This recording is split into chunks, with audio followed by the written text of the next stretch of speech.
Olivia kept her eyes on her daughter, counting every small movement like it might give her an answer. Emily's legs hung still, her shoes brushing the ground without lifting. 3 years had passed since the accident, 3 years without a single word. Olivia had memorized the silence so well it felt like part of her now. She told herself this trip was just another attempt, another day like all the others. But in her chest, the weight pressed harder. She could see the way Emily's mouth stayed shut, the way her eyes followed the other children without trying to join them. No pleading, no laughter, not even a sigh. Olivia's hands rested in her lap, fingers curled tight.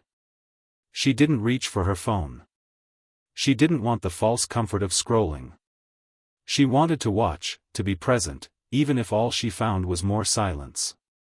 The thought circled in her mind like it always did, what if this is forever? Every so often Emily's head would turn slightly, just enough to track the motion of another child running past, but never more than that. Her lips stayed pressed together, a quiet barrier Olivia had tried and failed to break for far too long. And still, she stayed, watching. Waiting. Olivia's attention shifted when she heard a deep, unforced laugh. A man, mid-30s, rough around the edges, played with a boy about Emily's age. His faded navy hoodie looked worn in the way things get when they've been lived in, not styled. He spun the boy once more before letting him land in his arms, both of them laughing in a way Olivia hadn't heard in her own home for years. When the game slowed, the man looked up and caught her watching. Instead of glancing away like most people did, he offered a polite nod, steady, direct, as though he had nothing to hide. Then, with his son trailing close, he crossed the space between them without hesitation. He crouched until his eyes were level with Emily's. "Hey there. Mind if we say hi?" His voice carried no push, no demand, just a quiet invitation. Emily didn't answer. She didn't even blink toward him. Olivia felt her own mouth start to open, ready to smooth things over, but something in the way he stayed still, patient, calm, made her pause. Slowly, he turned his hand upward and held it out to Emily. No movement, no coaxing, just an open palm waiting. Olivia's chest tightened, unsure what would happen. Emily stared for a long moment, then lifted her own hand, small and hesitant, and placed it in his. The man's smile deepened just slightly as he spoke in the same low, steady tone. "My son told me the slide here is only for the bravest kids. Want to know how I can tell?" For a moment, there was only stillness. Then Emily's lips parted. Her voice came out as the faintest sound, "How?" And Olivia's heart slammed against her ribs. 3 years of silence, broken in a single breath. The man's eyes softened. Because brave kids don't need to be the loudest. They just speak when it matters.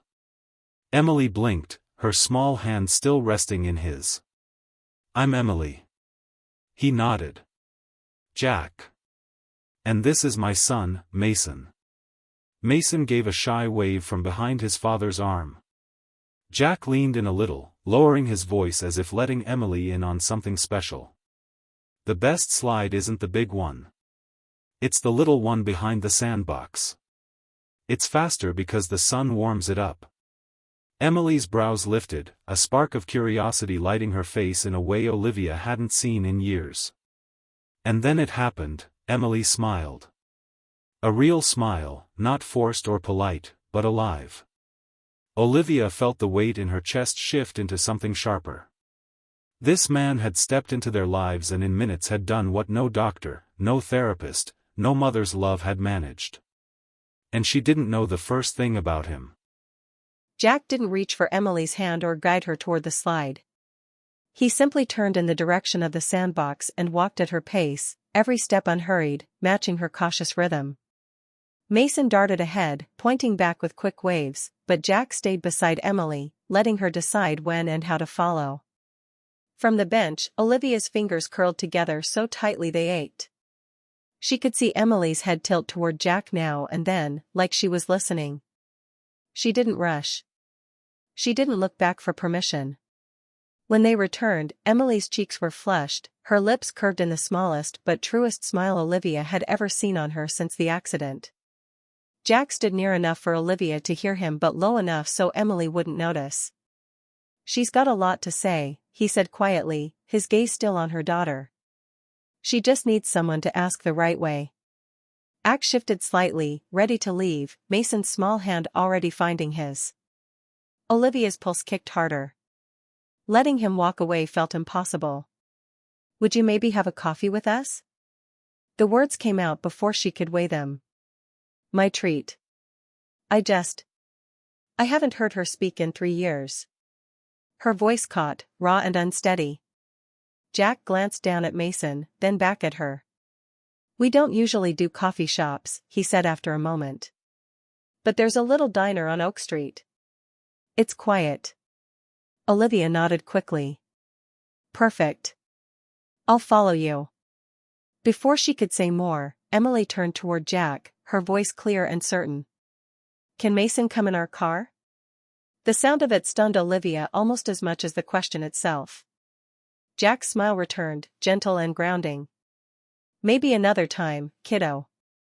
Today we'll ride together."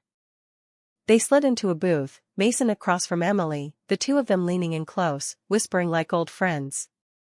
Olivia sat opposite Jack, her focus caught by the way his hands rested on the table, scarred, calloused, the kind of marks that stayed long after they'd healed.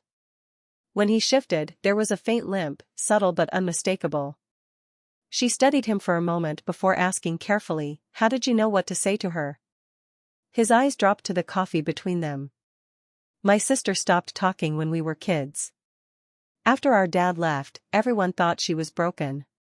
She wasn't. She just didn't trust people anymore." Olivia's voice softened. "And you got her to talk?" He shook his head. "I didn't get her to do anything. I just listened until she wanted to answer. Kids know who's safe." As he reached for his cup again, his sleeve shifted back, revealing a thin, faded hospital band still circling his wrist. Old, frayed, yet kept. Olivia's gaze lingered on it, a silent question forming, but Jack didn't look up. Olivia waited until Mason and Emily were caught up in their quiet chatter, forks sliding through the pie between them.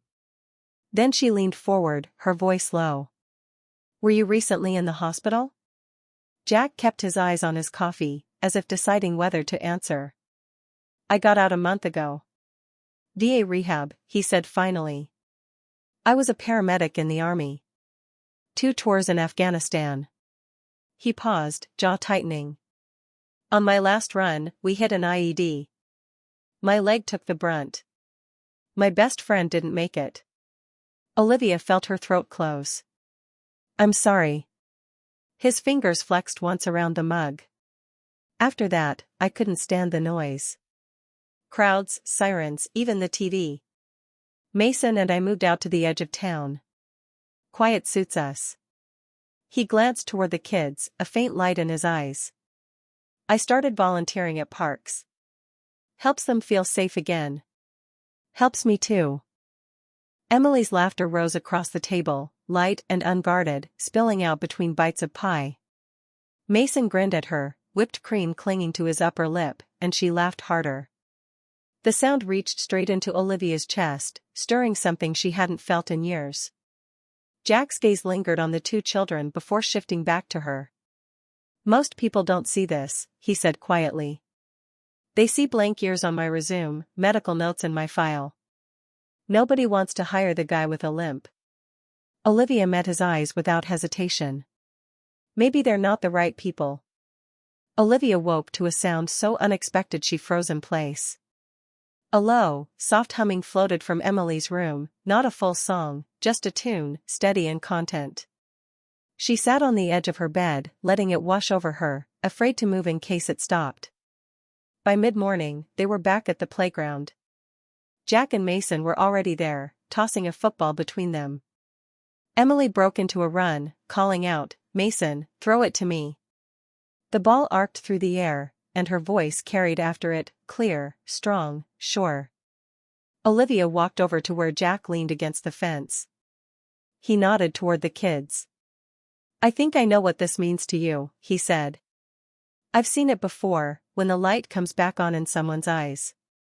Her decision formed before she could talk herself out of it. Jack, I run a company that develops communication devices for people with speech impairments. But what you do, it can't be taught.